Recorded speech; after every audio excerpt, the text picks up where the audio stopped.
Dear viewers, this video covers JUZ 4. It includes the remaining 93 verses of Chapter Al-Imran and 23 verses of Chapter An-Nisa. Now I'll start from this portion of Chapter Al-Imran included in JUZ 4. The importance of holding fast to the rope of Allah and the significance of unity and not splitting. The Muslim Ummah has been described as the best nation to come forth for humanity by virtue of their enjoining the good and prohibiting the evil. The evil effects of disobedience as shown to us by the example of the Battle of Uhud. The Messenger of Allah would recite the last ayat of Al-Imran upon waking up. Point number 1. Charity and sacrifice are necessary to attain faith and piety. Muslims would pay attention to the Kaaba and stand firm to give the message of Islam to the world. Point number 2. Muslims must remain conscious of Allah and must hold fast together the rope of Allah, for example, His book and His guidance. Point number 3.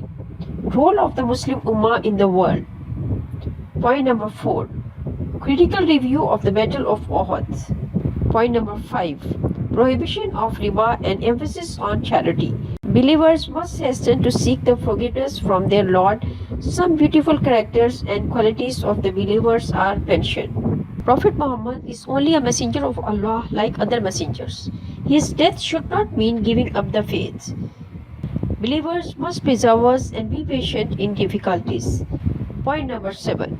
Criticism of those who showed weakness during the Battle of Uhud. Muslims should be strong to their commitment to faith. Point number 8. True believers and hypocrites. Hypocrites' delinquency at the time of Uhud. Point number 9. Steadfast attitude of the believers. Shaitan tries to frighten the believers, but the true believers become even stronger after trials and tests. At this point, Surah Al-Imran ends and Surah An-Nisa starts.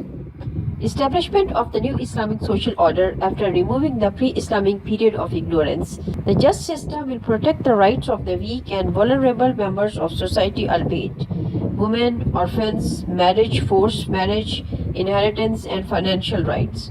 The surah was revealed after the Battle of Uhud, which left 70 of the Muslims killed. This situation brought about the need of address issues such as inheritance left by those killed, etc. The points of Chapter An-Nisa in this JUZ are: Number 1. Some propaganda of the people of the book against Islam and how to respond to such challenges. Point number 2. Allah's promise of success for the believers. How the believers should pray to Allah and seek His blessings. Point number 3. Responsibilities to take care of family, special care of orphans. Point number 4. Laws of inheritance. It is an obligation from Allah. Point number 5. Relations between men and women should be based on the principle of equity and goodness. Thank you.